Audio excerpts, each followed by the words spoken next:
Hello and welcome back to the Boom Radio Gamescast. As always, I'm your host Ryan, and I'm joined by my lovely cohort of co-hosts.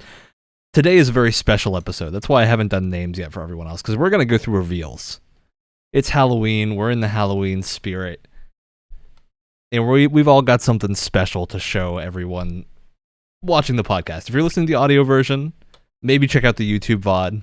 You'll have a fun time, I think. We're all various colors of pieces of paper. Yeah, as of right now. With that said, hey Alex, you want to reveal what's going on? Sure. I put in a still thought of somewhat, but almost unfortunately all last minute cosplay of Nathan Drake. Wonderful. Here's the ring on my necklace that you You can't want to see stand up a because of tiny camera bit height. so we can see the there you go. Now we get the full view. Perfect. Kitty got wet. And of course my signature catchphrase, oh crap. Oh, you know what, I forgot the camera definitely went black and white for a second, so I had to turn it off to fix it. Joe. Right. I might have to fix mine too, I'm not sure. Okay. The lights are so bright. Alex, it's a phenomenal Nathan Drake with the little strap that kind of looks like your headphone cord is creating the shoulder strap of the bag. Perfect. Yeah, there you go. With that, hey Wyatt. Yeah. You want to show off? I do, but Your I also phenomenal want a song. cosplay? I also want a song to accompany it, and then I realized that we can't play. Yeah, I was gonna say if you start playing a song, I know what you're gonna do now. Can I horribly sing it? Does that count? You can horribly sing it, yes, but only like 10 seconds of it. Okay. Country road, take me home. God. Oh no. West Virginia. Did you remove a tooth from that, or is that the mouth hole? That's the mouth hole. It looks like someone removed a tooth from And it. in case you didn't notice, the costume, it was the only one they had left at Party City, and it was too small. So I had to tie it around my neck. That's very impressive. Thank All you. right. I worked really hard all of 5 minutes on it. You scavenged it off the Vault Dweller's corpse. I did. Phenomenal. Now, Brett, I've been told that you're gonna have to do a voice as soon as you reveal this, so get your introduction out of the way first, and then. All right, well, I'm going to say right now if this doesn't work and my job covering the camera was too good and I actually didn't realize that it was off this whole time, I'm sorry. Oh no. We're about to find out, so technical difficulties maybe, but kept you waiting, huh? Wonderful, Brett. Wonderful. All right, Fantastic. That means there is only one left. Now, this is a tiny bit of a process for me to hit to remove this in a way that is easy to do. What took you so long? Snake, It's you really killed hard a to keep child. this guy up. I had to knock him out and take his place and then also read about the game that he played. Kept you waiting, huh?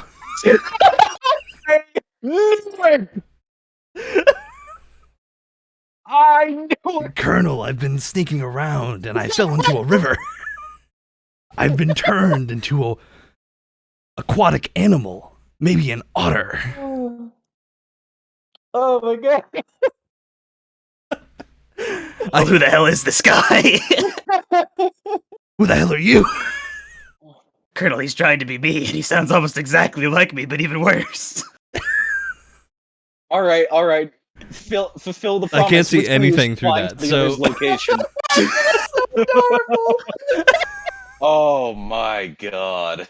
I've got a nice little backdrop here. Oh, this that's makes too it good. very difficult to do anything on a computer. I hope you understand. Oh no. How do you think I feel? All right, now that our wonderful costumes have been revealed and we have the eye patches, hey, both of us put it on the correct side. That's impressive. It's very important. Good attention to detail. He's gonna do the voice the whole episode. What do you think I am? Some kind of idiot? I know it's gonna get bad within like 10 minutes. I have 3 bottles of water. And it still won't be enough. I'm waiting for your throat to implode. I know it's coming. So Meryl.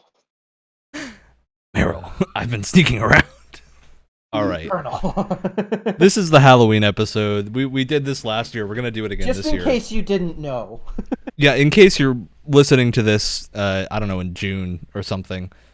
I mean, I don't know why you would do that. It's the Halloween episode, so you got to listen to it at spooky times. We've been playing, most of us have been playing some spooky games.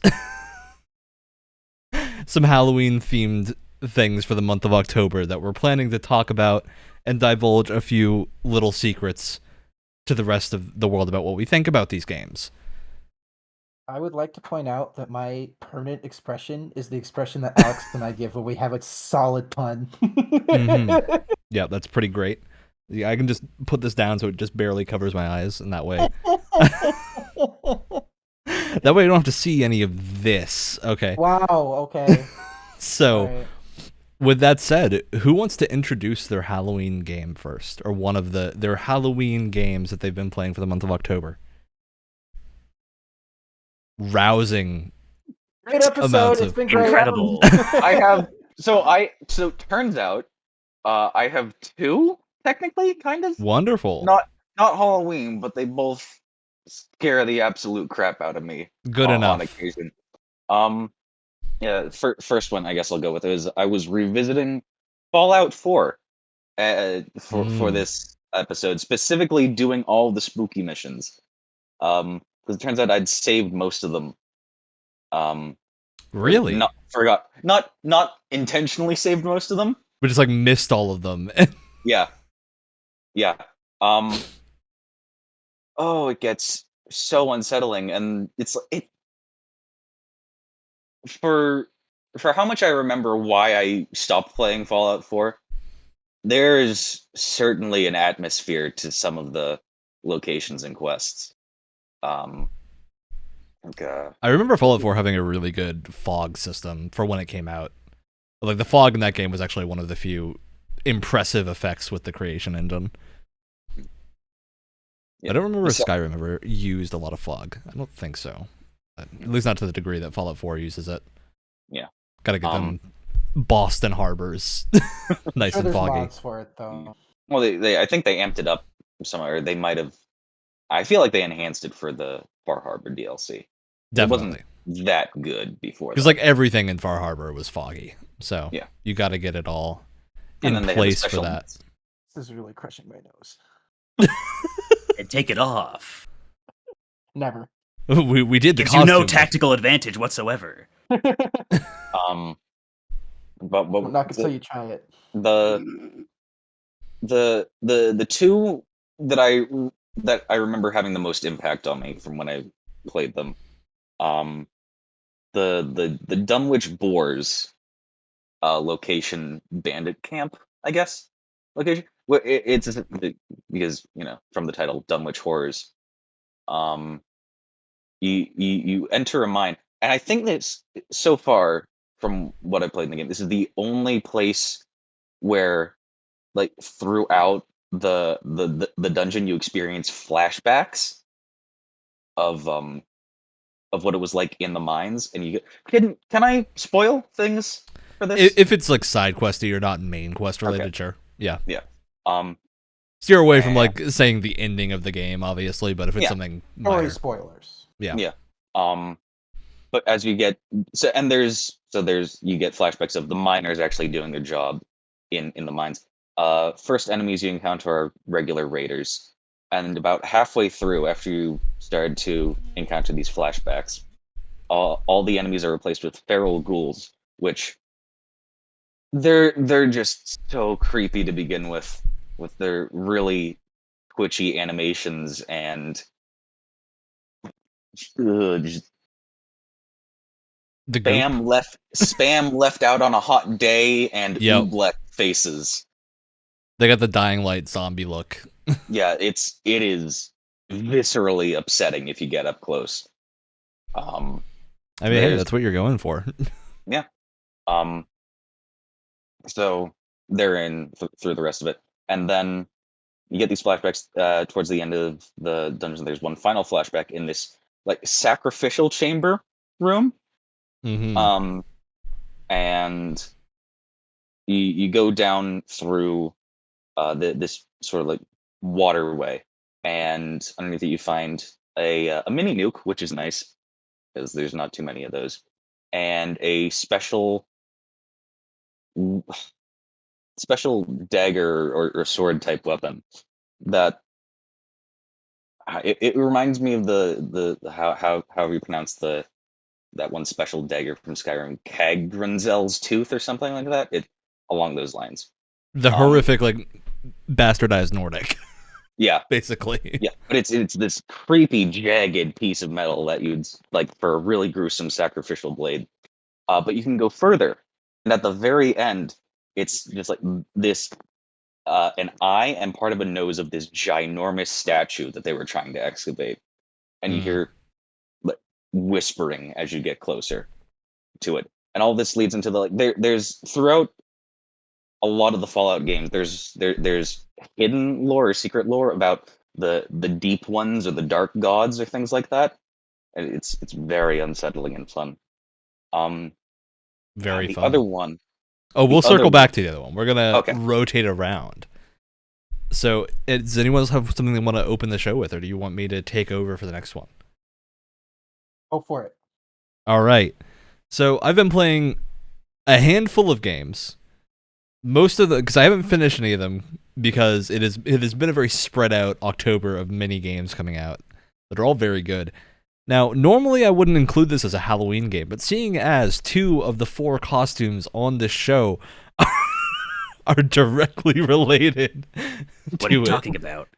Colonel, Listen, I think you there's been a got, you guys are misunderstanding. wearing some crazy thing. I can't see your torso. Like below your head, I can't see what's going on. It's like you guys have completely just like blended into your environment. It's called I the can't see camouflage it. index. It's made with existing technology. What? God damn it. Get out of here. That's crazy. Incredible. That's crazy, Tom. But I've been playing the original Metal Gear Solid. I'm gonna be playing the original Metal Gear as soon as I can get my hands on a working thing to play that on. But the original Metal Gear Solid is very, very good, and I'm including it in the spooky, scary Halloween conversation because I've also been playing a few more modern, actual horror games like Resident Evil 2 and remake, not the original.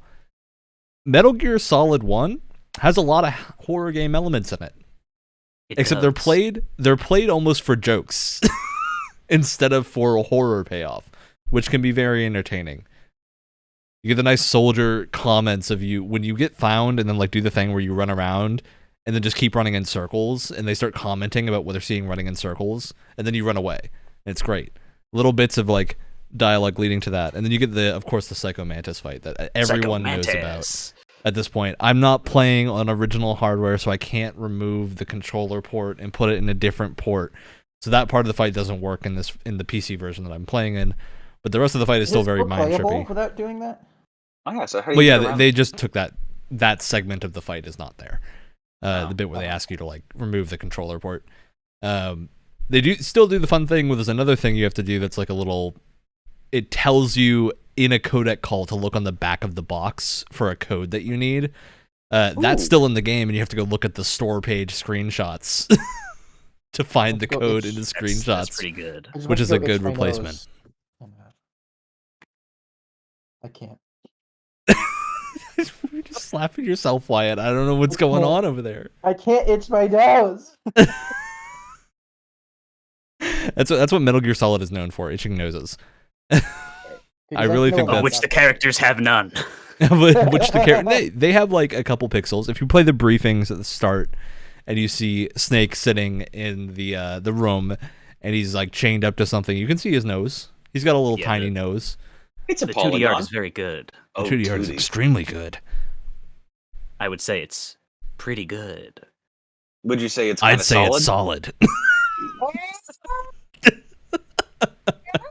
All right, that's the Metal Gear discussion because I'm not terribly far because Psycho Mantis is early in that game, so I've got a ways to go. But it is remarkable how well it holds up, and I'd recommend anyone who hasn't had a chance to play the original Metal Gear Solid to check out the GOG version because it's very, very easily playable on modern hardware. I didn't have to do anything to get it running, though I did have to rebind the keys because the keys were on the controller I was playing with very, very weird. They were not in a sensible arrangement, so. That was the only thing I had to deal with. But aside from that, the game is like held up very well. It actually keeps that tense environment better than most modern games. I don't think I've played a modern game where I feel, because I've played a lot of stealth games, and like Deathloop is a fantastic game, but the stealth in that is not very tense, right? Even in Dishonored, you're never in a moment where you feel like you really have to look at what you have at your disposal and like figure a way around a situation. And even like the newer superpowers. yeah, even the newer Metal Gear Solid, Metal Gear Solid 5 has great stealth, but it's more of a sandbox approach where you kind of always have a ton of tools at your disposal. Whereas You're in the the original, slasher monster. I Metal mean, Gear in Solid 5, 5. yeah, not in 1.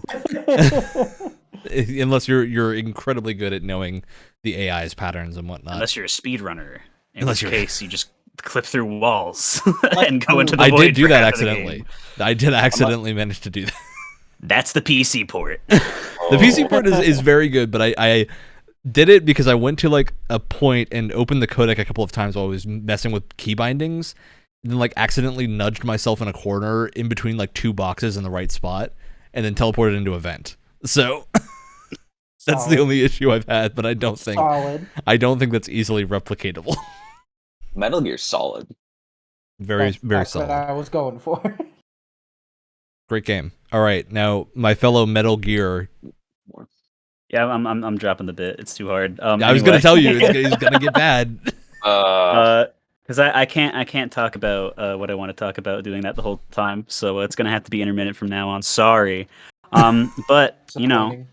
you bring up Fog. You bring up someone who mentions whether or not you like Konami games. Hey, and guess what? Silent Metal Hill Gear 2, Solid baby. has a Metal Gear Solid 2. That's a connection. Yes. You're right. God. But I did not play that. I haven't played that in months. But also, would it be fair to say that people can expect maybe a games club for the first 3 Metal Gear Solids? Right? As soon as I can figure out a way to play Metal Gear Solid 3. That's the one I don't have access to right now. It's not on PC, Gotcha. but absolutely, because those games are great. So yeah, I played. Why? Just take care of it. We talked about this. You could take it off. We had a Saturday. briefing before we started this episode wanna about like keep the we only players needed to on keep the- the Halloween bit going for the I might start. have just hold on. I might have just broken it. Hold on. It doesn't make you taking off your face doesn't make you a quitter. It kind of also just looks like he's wearing a Wyatt mask. I'm gonna be honest. Like, she's Wyatt, wearing a Wyatt you know mask. what? Vault Boy. Wyatt, you do have good hair for that. You have do have the shining hair white to be smile. Vault Boy. If I wanted to do this legit, I honestly really could. That's not a bad Could've, idea. yeah. Although I'm not quite as bleach blonde. You need to like mustard your hair or something. Get some Ooh. mustard yellow to dab in there. But Make it a whole continue, sandwich, Brett, with your mustard Silent and- Hill while Wyatt figures out his situation. And I once again have notes because I actually really enjoyed this game. Did you because finish the Silent entire Hill- game? I didn't. Okay, so I finished. I got an ending. There's like 5. But not like yeah. Yeah. And it's not like near what'll like conveniently place you. Like, It's like Resident Evil where get it's there got the through. different. It's yeah. It has 2 different scenarios, and then like on top of that, there's like you have to keep the side character from getting damaged. The classic escort mission. And it's Oh, a boy. survival horror game, so I didn't want to do that. So I didn't watch this though, so I don't know what happens. But I'm gonna be honest with you, I'm just like completely satisfied with the one default ending that they kind of just like push you into on your first playthrough. Just kind of because I'm gonna spoil as little as possible because I do think that people should play it. That is a fair warning I- for this episode. We're talking about horror games and like Yeah. thriller games. It's hard to talk about them without spoiling a little bit. Exactly. So yeah. expect what- minor So we can spoilers for spoil most of this. some like horror set pieces or scares. Yeah. Mhm. Okay. I'm gonna say I'm gonna allude to things as like the thing that everybody knows because they're to a certain degree. If you Yeah. know about Silent 2, there's a thing that happens that everybody knows. But yeah, pretty much just to begin, everything that everyone says is good about Silent Hill 2 is absolutely true. I'm going to be honest with you. Everything that people said is bad about Silent Hill 2 is not true because if you don't like the controls, you could just change them to normal 3D movement controls, and you don't have to deal with tank controls if you're a baby. And Wow. So yeah, Impressive. I think this after having played it also, I think this hits a lot of Brett points in things that I enjoy. Um, it has a lot of inspirations coming from things that I like also, like just the other world where things kind of go hellish. Um, is very it just looks like a Nine Inch Nails album cover because everything's just covered in rust and goo exclamation point. Mm. Um, and yeah, it's just such an emotional story that did actually get me a few times. Not like the emotional story, but like get me as in I Yeah. needed to make sure to allocate separate bathroom time so that nothing happened accidentally. Because my God, you just look at pictures of Pyramid Head and you go, oh, he's cool. If anything, he's like freaky, I guess. Like, well, what's under the mask? Ooh. And then you're not ready for him to just like without any musical cue or anything, just like show up slightly out of frame behind you and then push you off of a roof of something. Oh, That is wait. terrifying. Do you get to see what's under Pyramid Head's mask? Well, you see, Alex, is that this is and I forget the guy's name, but the guy who directed and did the character and monster design for Silent Hill 2 was asked this question on Twitter, Oh. to which his response was head. That's all he said. So yeah, It's great. It's good to know yeah, it doesn't end at the basically, neck. exactly. That would be if there was just nothing. I think I would be more afraid. Um, Yeah, basically it's just a super well timed or well paced survival horror romp it's still in like that classic era where, like the Resident Evils are from, and it's just the second Silent Hill 2 game. So like, they're still they still got a lot of tricks up their sleeves, and they didn't give it to random company X to Yeah. just kind of poop out a crummy sequel to. Um but like there are many sequences where it's just like nothing's happened and maybe like 5 or 10 minutes of you just walking in one direction in a dark hallway of nothing, and then slowly, like as you get further down, like the sound of like a weird rusty tuba slowly permeates and echoes down and gets louder as you get closer and closer. It's just stuff like that where it's like I'm one of those guys that I can't really sit through most modern horror movies, not because like I get scared, but because They're I'm just not I'm almost enjoyable. immune. They're not enjoyable, and I've become almost immune to jump scares at this point. Where it's like if I know that I'm like, okay, this is obviously the setup for one, and there's going to be three more right after it, then it's like I don't really. I just kind of shut down and I stop caring. They're far too tropey. can Exactly, they're far too appreciate tropey. like you can have a really good build up to one, right? And I can Exactly. appreciate like the craftsmanship. Um, if you want a perfect example of a good like jump scare, if you've ever seen The Conjuring, Yeah. there's the sequence with like the clapping hands. Such a good jump scare. Like if you want to know how to do it well, that's how you do But it. there's build up It's to it, such a right? good Like it's not a Yeah. jump scare out of Well, yeah, there's a nowhere. whole There's sequence where the a character scene like setting it up. where the character like falls down the stairs and then she like runs back up and she's only using matches to like light to like for light in like Yeah. complete darkness and stuff, and then the hands just go. It's Yeah. great, And and then the light goes out. it's also not something that's like completely inconsequential. Where I my least favorite thing is in horror things where like maybe there's build up and maybe there's not. That's neither here nor there in this case. But like just like a character will open a door that was closed and it'll go like "Blah," and there'll be like a musical cue that's like super loud. It's like that wasn't warranted. This is something that a normal person does. It was just quiet before they did That was it, my breaking and point now with it's the loud. medium. We talked about the medium last year, Yeah. and the medium, like as I continued to play it, I didn't play it much more than what we did for when we originally talked about it. Mhm. But Barely like played it. repeatedly, it would do the same thing of like you open a door and then like a bat flies by and it zooms It in did on the do bat. that.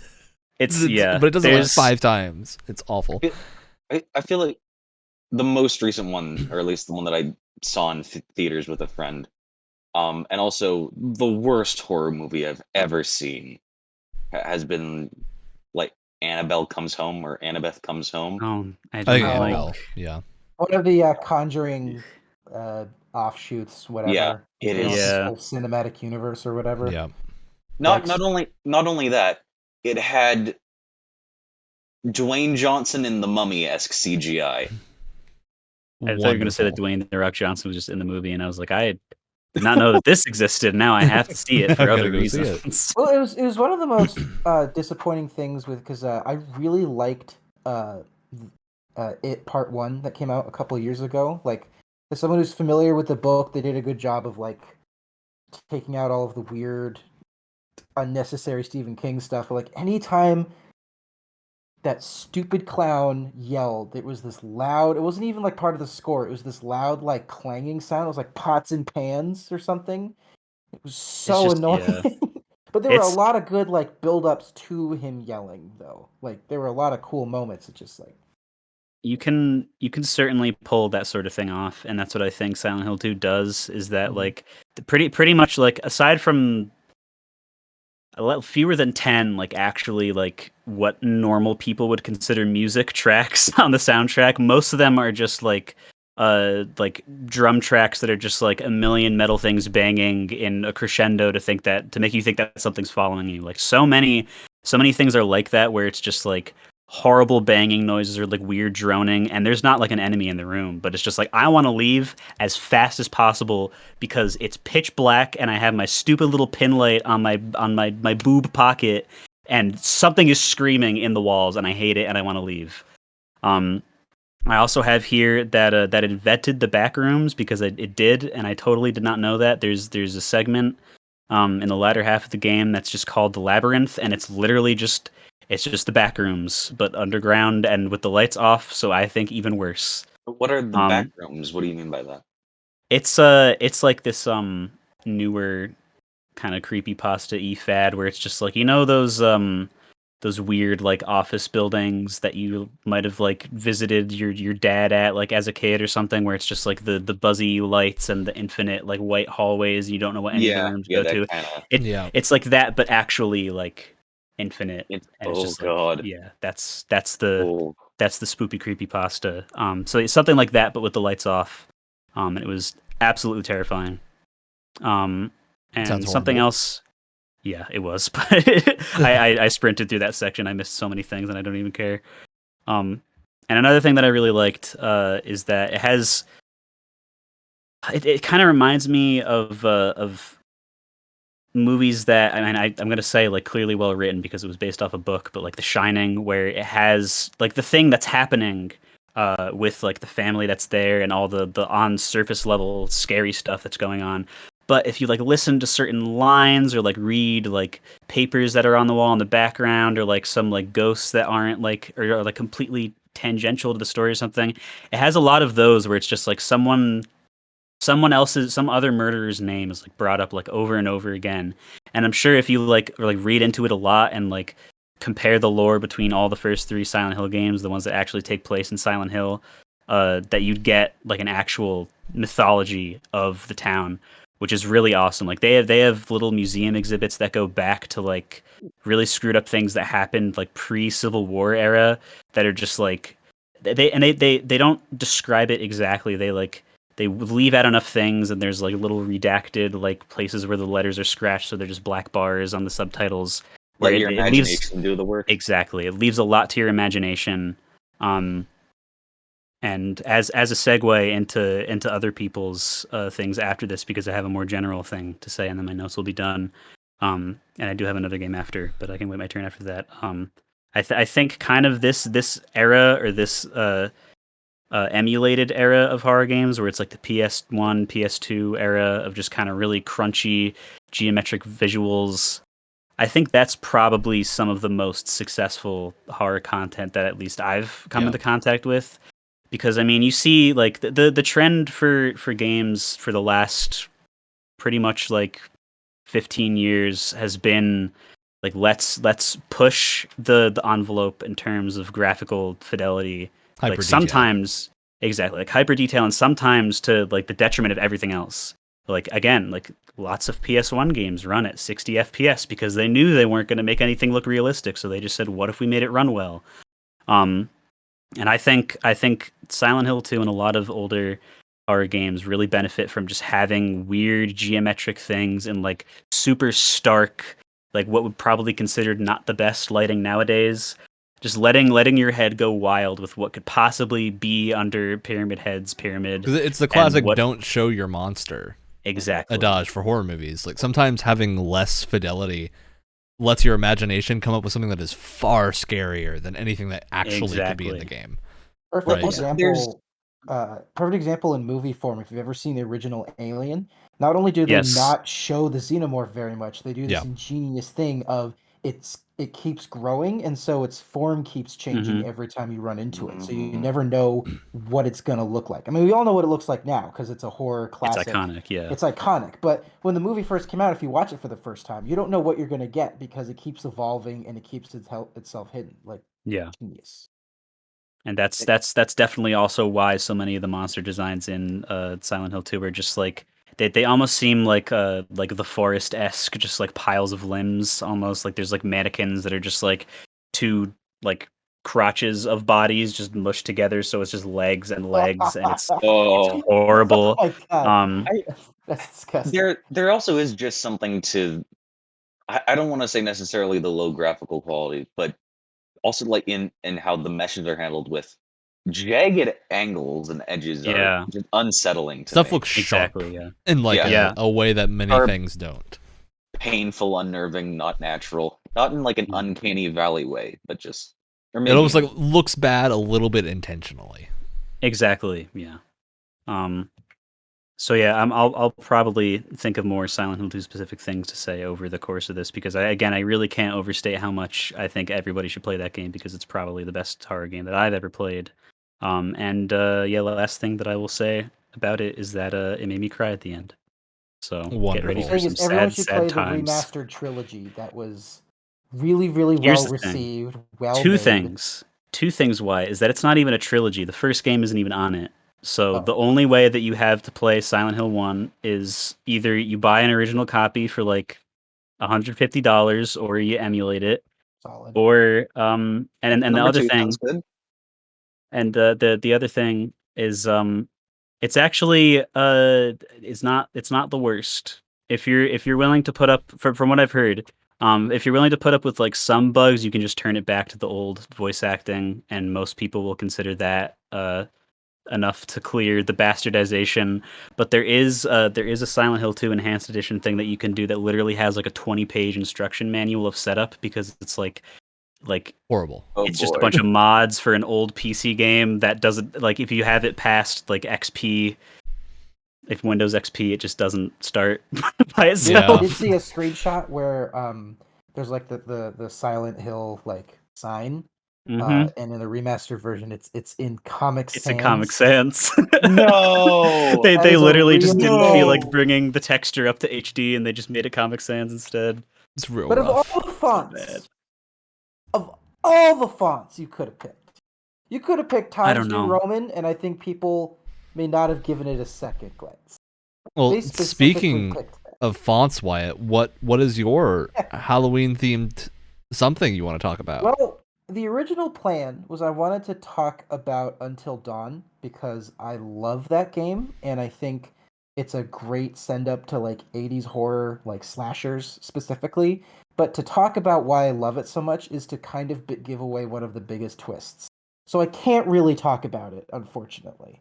But what I wanted to replace that with instead is Dead Space 2. And specifically, I've already talked about Dead Space 2. It was kind of brief because I think it was like a throwaway section. We've talked about Dead Space 2 a couple of times now. Because I played it last year. But Yeah. I wanted to talk about a specific section that I think I've talked about with you guys individually, but not for the show. Probably. Right. And that is the daycare sequence, or like the Yeah. Oh no. Yup. Yeah. Oh, So God. Go Dead for Space it. 2. Dead Space 2. There's a section where you go into like this children's daycare center. And right at the start over the intercom it says like, "Okay kids, like 10-minute recess time, like don't leave the like this really like child's daycare kind of like creepy upbeat voice. And as you're walking through it, you know, you're not really seeing much at first, and then you look into a locked room, there's a window, and there's a woman like, "Oh, my baby, please come here." And then it's like this Yeah. gross, like necromorph baby that crawls towards her, and then it just explodes. Yeah. and then Yeah. just blood splatters on the window, and then that's like your introduction to the new enemy type, which is suicide zombie babies, which when you say it out loud is the most horrific thing I've ever heard in my Horrifying. pretty good Absolutely band name. horrible. Suicide zombie babies. It is a good band name. And also like the place you're playing in is kind of like cramped and claustrophobic, which is perfect for making you like really afraid of this new enemy type because they charge you. They don't dawdle. They run right at you. Yeah. And you're like seeing little kids drawings with like blood splatter on them, or you're getting a audio or text log of like freaked out parents and stuff. And then my favorite detail is when that section is over and you leave the daycare center, it said, "Okay, kids, like playtime is over. Time to go back to class." Like right as you're leaving, and it's just such a great Oh, horror God. sequence. And I completely disagree. It makes me disagree when people are like, "Dead Space 2, great action game, not a great horror game." And I kind of completely disagree with that. Yeah, I that's think it has just wrong. no, yeah, I think it has more of an action slant, especially because the controls are a lot tighter. Like it does feel a bit more like an action game. It's like for more sure. But for action heavy me- than the first game, but that's just because the controls are better. Yeah. Yeah. Also, like the way the enemies work, like there are some other changes that make it more action oriented. But I feel like it still has that really creepy atmosphere. Like it's the big thing that 3 was missing, was that Yeah, you for have sure. this really oppressively creepy atmosphere, and they still have the awesome thing where like, oh, like there's this clanging sound of like something dropping and falling onto the floor, like just as part of the sound design. It freaks you out every single time because sometimes that means there's someone popping out of a wall, and sometimes it doesn't. So you have no idea. So no, I think it's a great, and it's more my type of horror game, which is like more horror action. I'm not a huge fan of games like Alien Isolation, which is like, oh, you have one monster that you're kind of running away from that has like Horror that games where kind you of like don't really have controls. any options to fight back. Yeah, they're Yeah. more stealth games, right? And that's not really like my jam. I know in Alien Isolation there's like working Joes that you can fight and stuff, but the main thing is like, oh, there's one xenomorph that patrols and there's not really much you can do about it. It's not my thing. Like horror action is more my Yeah, not speed stealth when it comes horror, to horror action games. is what you like. Horror action, more. right? Because I agree with you. That's where I tend to lean as well. Which is weird because I like stealth games a lot, but stealth horror has never been my Because if I'm favorite scared in genre. a horror game, I'm like way more tempted to like run and fight rather than like run away. Your Like, fight or that's my flight immediate- response is heavily geared towards like I'm gonna punch. Right. Well, and that's Yeah. what I like, and that's what I because I love horror movies too. And what I like about horror games that like if you're scared by something or something's attacking you, you're the one that can do something about it and not just Yes. run from it. And like Exactly. that's what's so satisfying about a horror game. So horror action is definitely more my thing, which is why I like the second game a little bit more. But no, That's what- just that whole sequence, like the lighting, the atmosphere, like the way they placed enemies, the way they introduced the like suicide baby enemy is just also, Yeah. I'm trademarking that band name. Brett, we got to That- make a band now. We You're gotta, welcome. That Yeah, I'm getting you in on this, man. This is you too. It's gonna be great. But that no, fighter flight. but no, great horror game. Probably my favorite sequence in the entire game. Just awesome.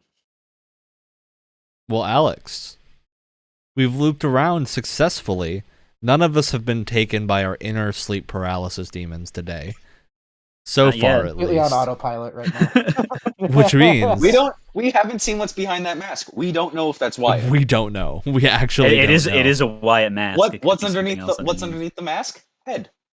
We also Head. hey, what's under Brett's eye patch? Might not be an eye. Another Eye. head. Don't know. Head, yeah. Head. Or no, it's just a Um, single eye. But yeah, that fight or flight response is what made me no longer want to go back to the popular Pennsylvania horror attraction Field of Screams. Because I was walking through this is like back in middle school, high school. I was walking through a closet and there was some poor actress who is hiding in the bottom and she grabs at your ankles and my reflex was to kick. I feel like Good. that's a poorly I'm thought sorry. out haunted Fight house or flight. trap. That to me feels like the one that's just maybe don't do that. You grab someone's foot. I feel like most people's response is going to be either kick or stomp, and neither of those is good. in a haunted house. At least you'll get the scream that you're looking for. It's not the same person. But you had mentioned a second game, Alex. I had mentioned a second game, which also was I very sort of I'm losing words already. My sleep paralysis demon is taking over. Related to when Brett was talking about the low graphics or the very low poly pointy meshes just being unnerving. My second, technically not horror, but still scaring my pants off regularly game is Morrowind. Oh. Yeah? Yeah. Yeah. Super low poly things. Dude, Not when I was a really- kid, I was horrified of the Silt Striders. Horrified. Yeah. I thought they were enemies for most of the time I played that game. They're long leggy boys. You don't I remember them they're- making me like distinctly uncomfortable. There's so many things that could make Morrowind a horror game. There's just the like block faces with those those eerily painted on human expressions, like Yeah. the one skooma addict that you're in contact with for a good portion of the early bit of the game, and his face is just The whole time. why yes. Should have been him for the stream, Alex.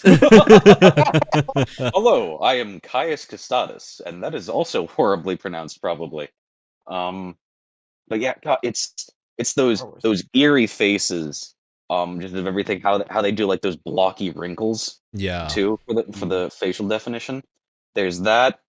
Of course, I'm a wizard because I wanted to have some level of godlike power, and I was doing. And Morrowind's got some soul- fun magic to mess yeah, with. the soul trap casted on yourself type spells, where I'm just like, okay, I have a reasonable walking speed now. Which I didn't do that for walking speed. I did that for almost infinite magicka because Yep. I hate having to sleep to recharge that. But oh god, it's also just really nice without the quest markers too. It adds to the horror bit of okay, you aren't pointed to the direction. You have to read and understand written instructions and pay attention to your surroundings because there are landmarks. It is crazy how different that makes the game feel. Of like, because it's I really went back and fulfilling. played Oblivion, which doesn't do it to that degree. There's still quest markers for most things, Yeah. but a couple of the quests, specifically in the Sheogorath Isles, don't have markers, and then a couple of things just outside the world don't do it, and so you have to do those little like puzzle solving quests. And I can't remember any of those from Skyrim. They didn't have any of them. But maybe one or two they're things so that weren't memorable. It's so much fun in quest Oblivion. quests. Oh god. Okay. And I also got to give like a does- major. Oh, go ahead, Brett. I was gonna say it does feel like a very old game thing, just because it's a very similar thing in Silent Hill 2. It has that kind of point and click logic of just like your waypoints is the notes that you've collected, and your map is just the little lines that James, the main character, has drawn on Yeah. the paper fold out map that he has. But luckily, kinda- not old point and click logic, in that you need to put a banana and like an umbrella together to get something to And happen. I'm- But Not Discworld. You do have to put a box of juice down the trash at one point. And I'm gonna be honest with you, if I wasn't using a walkthrough to get through the game fast enough for this episode, I Don't know how you would probably find might have exactly Wait, a box of what now? juice. Oh, Box of juice. Down a trash chute to make the trash go down the chute what? so you can get to the trash at the bottom. I almost that's want how you to, Morrowind like, works. explain Didn't the you know that, logic. Wyatt? It has been a minute. I forgot. But there's so much stuff like that. There's also the sound and the enemy design Oh, in absolutely. Morrowind. Like because I love flying and I'm gonna take advantage of that every chance I get with levitation because it's not in any of the other games. So I'm just flying along. Thank you, Saint Jib, by the way, for ridding Morrowind of all the cliff racers. Those things are a menace. It's just it's calm, peaceful music. I'm flying through the sky, and then all of a sudden, right behind me, and I just hear ka-chunk, ka-chunk, as this thing's massive beak is pecking into my spine, and I have to whip My around. lord. and it's just so jagged. It's this evil looking pterodactyl. Oh god, The cliff races are hate those horrifying. things.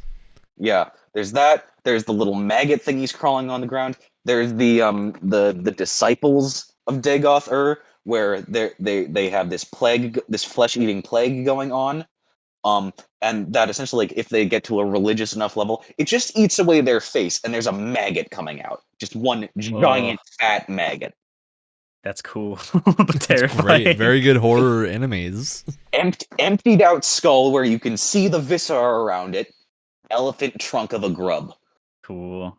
Jeez. This is why I'm just wondering, like, where did It is that creativity go? It's, What happened? Yeah, because like I see most of the people I like to talk about Skyrim all the time, and it's like I'm not really that interested because it looks like fantasy game number 5 million. Well, because you can mod Skyrim to have a lot of those things, right? Yeah, and that's but I what mean, makes like, the game base more fun. game. But base game, yeah.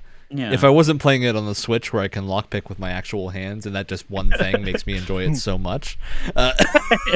Nerd, my god. But it's so much fun because you get to do Game developers, if you can get a good lockpicking system going, you've got Ryan hooked on whatever crappy game you No, have. if I can Don't use worry. motion controls, but only for lockpicking. Right? Nothing else. I don't need motion control to anything else, but just for the lockpicking, because you hear the clicks, Ryan, right? you are in a Ryan. very specific demographic of people, population 1. Yeah. Right? All right, No, crouch sprinter. Keep it to yourself, why don't you? I have one more thing to ask about that, the Ryan. population of 2, okay? That is technically an improvement. So that's with the Skyrim lockpicking system.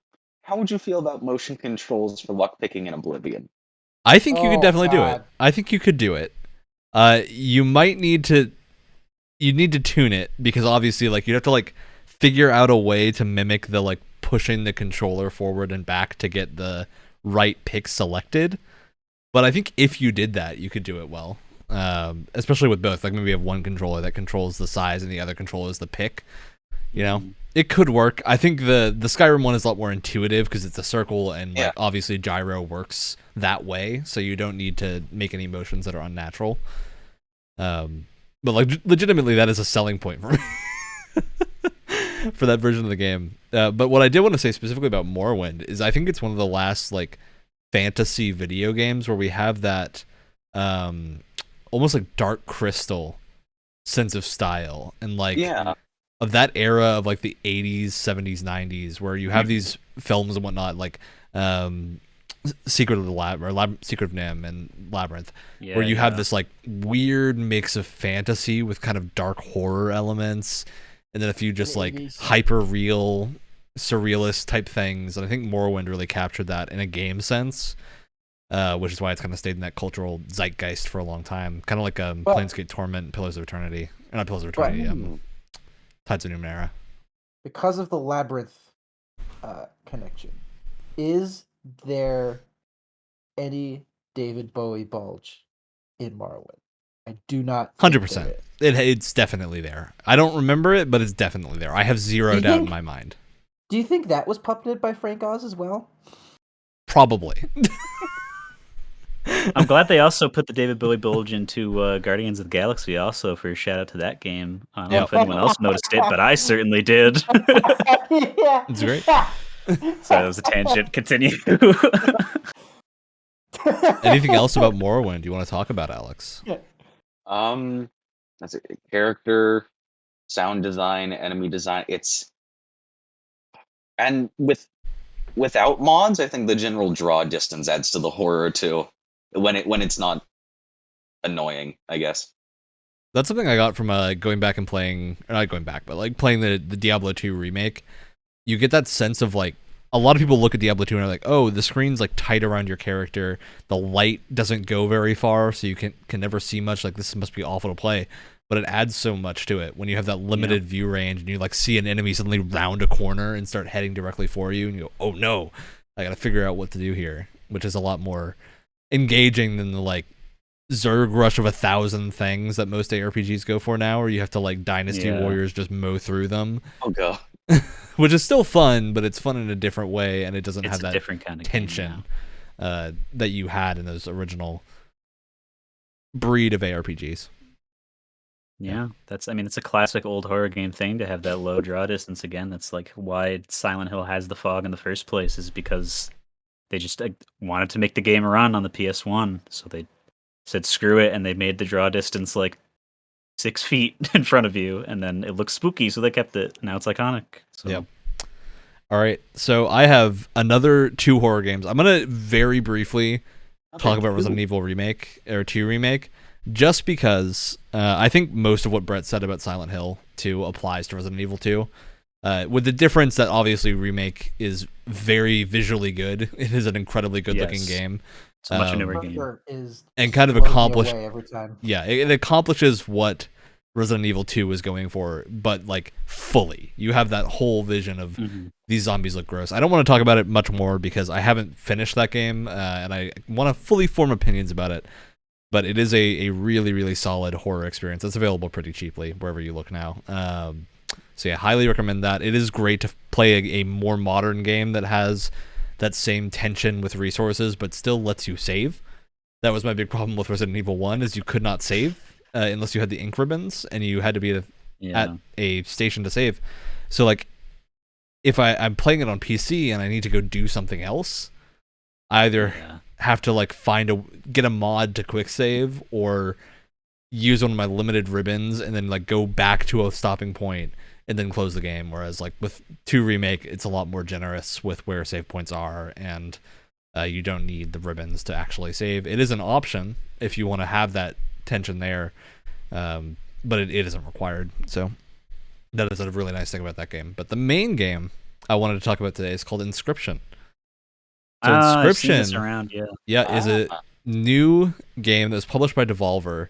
It was made by the creator of Pony Island and a few other very, very well-known kind of indie gems. Let me find the developer name because I don't recall it. But the gist of this game is that it's a card game where you're sitting at a table with almost Hand of Fate style. You have an entity that you are playing against that for some reason is playing you in cards.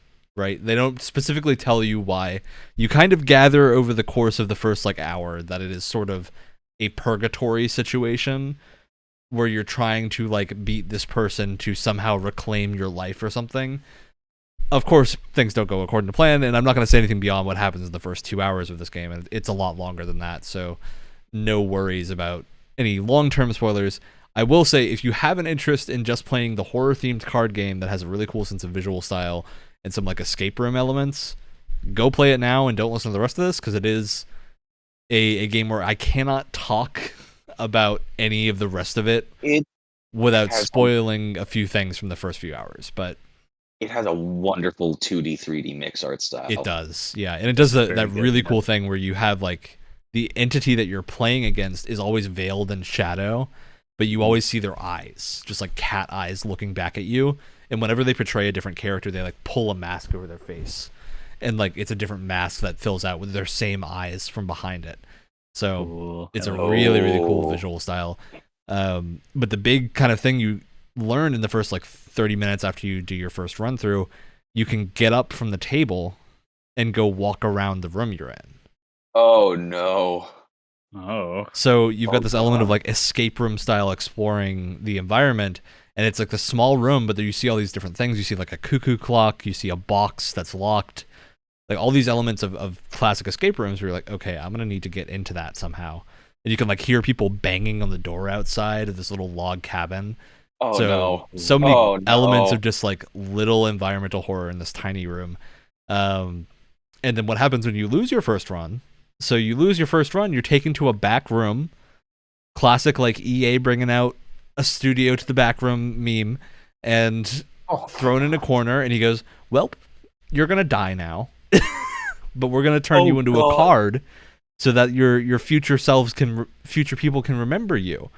That's your kind of meta progression, is whenever you die, a card is created of that run where you get to take like the strongest attributes and the lowest cost from a few of your different cards and combine them to form like a super card that might show up in one of your future runs. That's pretty spooky. Which is a neat little thing. But of course, they don't actually use like a gun or anything. He takes out a film camera and takes a photo of you. So it's got this such a unique sense of style. It's very Goosebumps. Yeah, very The Goosebumps. camera kills Is you. the camera yeah. picture? Oh, the camera picture is what kills you. It's It's the not card. taking the picture and then whack. Yeah, with the that camera picture is what kills you. So what happens Oh, when you God. get the camera flash taken is you then immediately this camera flashes and then you see yourself sitting in that table again, and it's all in first person playing cards. So Oh god. it like loops back around to that. But there are even more like horror elements of like the card game kind of just seems like a sort of version of solitaire almost, where you're kind of combining different powers of cards to summon better cards. And you can only have 4 cards in play at one time, so it's not too complicated. You got a few currencies of like you can summon cards with either sacrificing your creatures that are already on the board. So you might have like a little squirrel that's not very useful, and you can just go ahead and stab them and bring out a better creature. But then you're still limited to these 4 creatures total, which means it's a very understandable game because you don't ever get past that level for the card game bit. But you have little items you can use, classic roguelike style. One of them is a pair of pliers that you start with. A couple of them can be cards in a glass jar. You pick the pair of pliers, you go to your mouth, rip out a tooth, and use it to damage the enemy. In Oh, first God. person. Good stuff. Oh That's god. awesome. It is a really, really cool thing that you can do. Is you have these crazy items. There's a lot more of them that I won't spoil, but tons of cool stuff in that game. I'm not nearly finished with it yet, but it is definitely something special, and highly recommend it to anyone who likes horror games. I do think if you want to get it just for the card game, it's probably not worth it because the card game is clearly like a wrapping for the horror. It's not the game. The game is outside of that, but that's kind of like the meta game to progress as you do this card game, to kind of reach different stages. And you'll have things like there's a card that talks to you through the title of the card changing. So you'll pull out this certain card that's like starts with the name of an animal, but then as you're holding it, it changes to a different word, and like keeps doing that to spell out sentences and whatnot, which is really, really cool. But there's tons more stuff like that in the game. Really interesting, super unique, and it's made by a 1-person dev team, so always great to see. All right, who else has got something? You got some else, played Brett? Something else. Go ahead. I'm not done with it yet because I only started playing it yesterday. But there's a very little known classic Brett fashion random square thing from the PS1, Parasite Eve. Ooh. This was Squaresoft's response to Resident Evil 1 doing so well, and then Silent Hill 1 also doing so well. They were like, well, we gotta put something out for the people that like survival horror, because clearly this stuff is going crazy, and it's perfect because this fits right in there in the weird Square era where they're just kind of like, you want to make a game and you're in the company? Here's $500,000 million and a whole dev team. Just make it, whatever. We have, dude, Final Fantasy VII came out. We don't care anymore. So we just have infinite money. All of the monies. And speaking of Final Fantasy VII, this is one of like 40 billion games that was a candidate to be Final Fantasy VII. But then they realized that it probably wasn't such a good idea to have a Final Fantasy game in a very modern New York City-like setting, and I'm glad they never went and screwed that up. And went back to a very modern Americana setting, you know. Yeah, because that would be real sucky, right? Hinting a sense of sarcasm. 15. Anyway, this it's a very unique game. There's definitely a lot of survival horror elements about it. Where there's not zombies, but like mutating creatures, because there's a very in-depth scientific story that is way too long for me to even abridge at all about like how like you can watch like 3-hour video essays about it on YouTube. There's tons of them. It's the mitochondria are rebelling and taking over people's bodies and turning them into goop and turning rats into dogs, and the whole world is mitochondria are rebelling. Yes. Oh god. So it's not anywhere near as scary as something like Resident Evil or Silent Hill, but it's kind of like it has those moments where this is like absolutely also in that era of like, these FMVs are crusty. Like, oh my god, these people look like they're made out of like marshmallow covered in fondant or something. And then you just watch like a whole scene of people in an amphitheater just all turn into like melted to goo, and then just become one analogous goo ball, and then just gloop away. And it's like, Very well, body horror yes, all those Oh. hundreds of people just became the same thing. Oh. But the gameplay is really what has completely, absolutely hooked me, because it's kind of like nothing else that I have played before. It has a very, it's before things like the Tales of games like took off, and where that sort of action RPG kind of became more popular, because they have Tales of games on PS1, but they didn't do very well in America until like PS2 with like Tales and Abyss and Yeah. stuff. But it has such a weird mixture of action and turn based, because like a battle will start and it'll just start on the pre-rendered flat background that you're running around on. And enemies will appear and like obey by the same like hallway hitboxes and stuff that you do. But you have your little ATB bar that fills up still, and when it fills up, you can press the action button to lock on to something. And when you do that, the screen freezes and everything stops, and you can pick your target and what weapon you're going to use. And then all of a sudden, it turns into like a turn-based thing. But then after you do your attack, then your AT bar is empty, and then everything goes back into full motion. And it has kind of like a shmup sort of thing going, where a lot of enemies' attacks will be like beams of light across the screen, or like a Contra spread shot of fireballs splitting out or something, and you have to like actually move your character around and dodge those until your ATB bar is full again, and then you can do the same thing. It's super interesting, and it's really simple, just like the explanation of it, but there's no like it's very surprising that Square of all companies didn't make like a weird 3-letter acronym to describe it. Like they do with every other combat system that they think of. They come up with some weird, like not even catchy, just obscure ass English name for it. But there's as far as I know, there's really like they really never used it again. Like even in because there's Parasite Eve 2 and then And 3. and 3, but 3 is a horror story for a different reason. We don't talk about that game. Oh. Parasite Eve 2 is like an actual like full on just straight up Resident Evil clone almost, where like it has the same survival horror gameplay. There's no turn based stuff, except for maybe magic, but not even that. They never really used it again. I think there's only one thing that kind of used it, and it was a game called Vagrant Story, but I haven't played it yet, so I don't know. Vagrant Story is also but- very good. It's one of those Yes. other really good PS1 gems. Yeah, that's on my radar too. Trust me.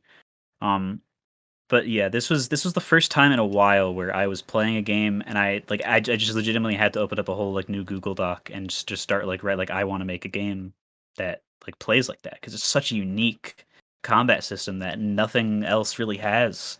And I think just using that and expounding upon it like Square hasn't been able to do with like turn-based stuff, because again, it's the only time they've done it. It would just be interesting to see what people could do with it now. Yeah, definitely. Again, I haven't finished it yet, but it's spooky enough. It honestly sounds like the closest thing Square has in modern stuff might be 7 Remake's combat system. Yeah, kind of, because Of you like do running around and pause. doing the active pause and selecting targets. Yeah, a little bit. Kind of inspired. All right. Any other horror games we want to talk about, or we might be able to wrap up a little early today, because I think we got through most of them. I do want to talk about one game that isn't a like specifically a horror game, but Go it has for a lot it, of Wyatt. good horror sequences, and it has probably my favorite design for a zombie. I really love, especially Last of Us 2. I think it had some really spooky, like creepy sequences in it.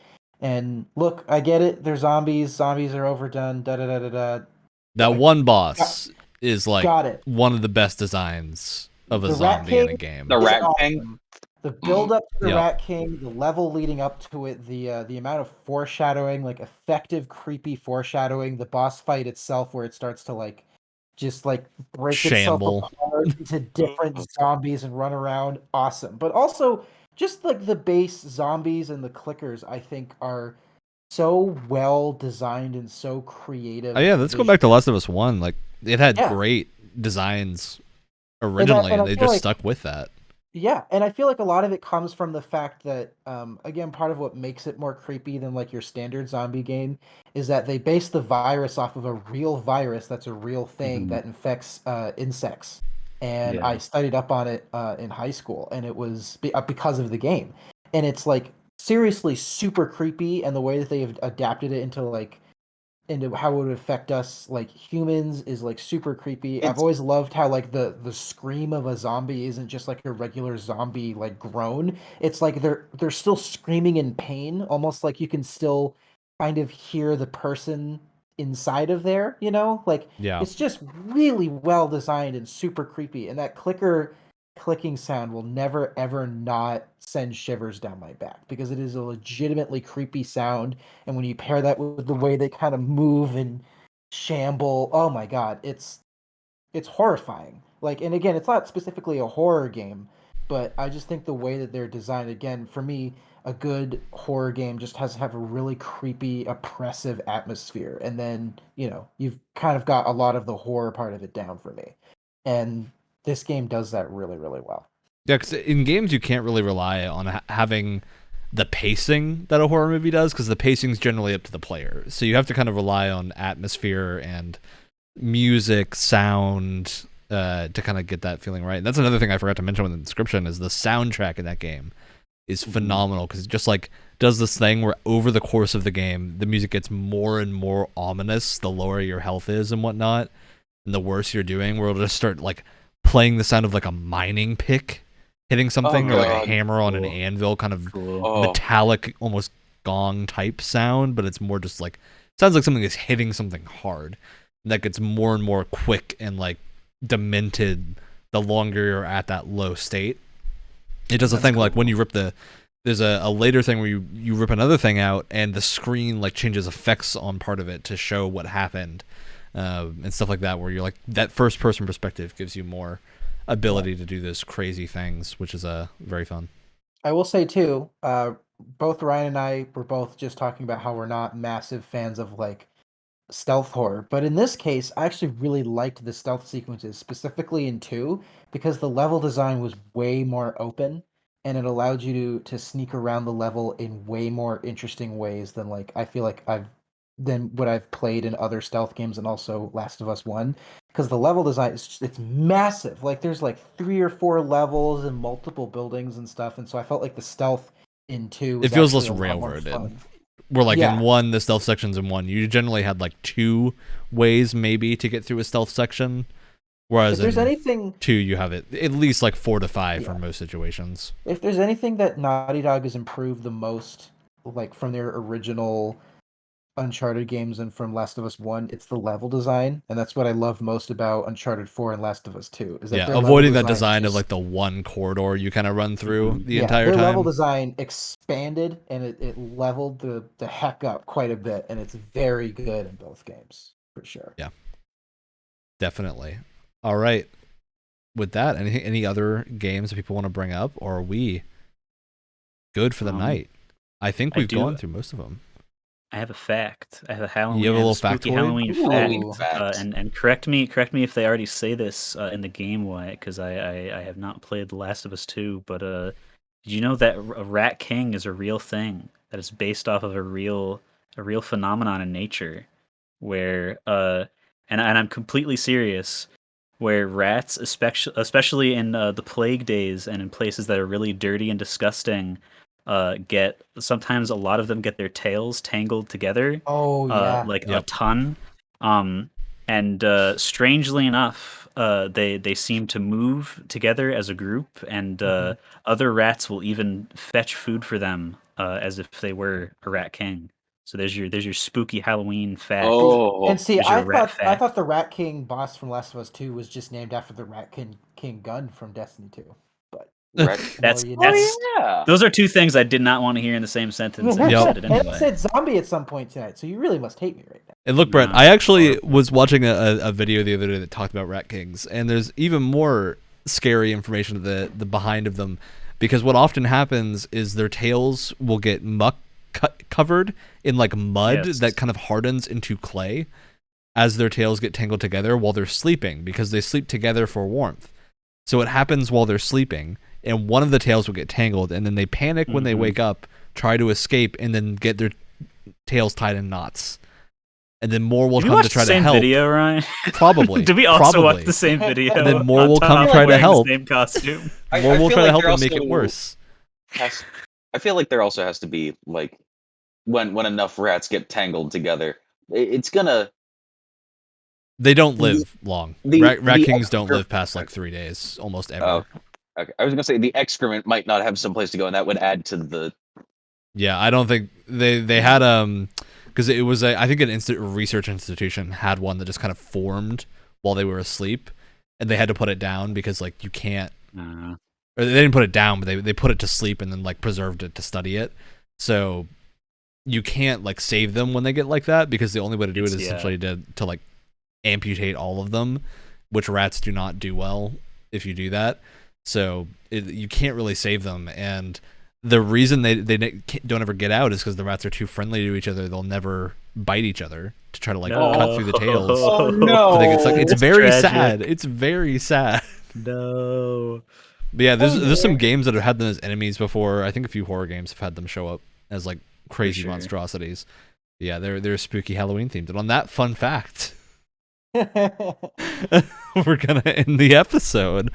A nice like brief Halloween themed episode, because many of us are in multiple layers that need to not overheat Some of us horribly. have uncomfortable hunks of plastic strapped to our face because we're idiots. Do we have spooky shoutouts or no? We do have spooky shoutouts. We do have spooky shoutouts today.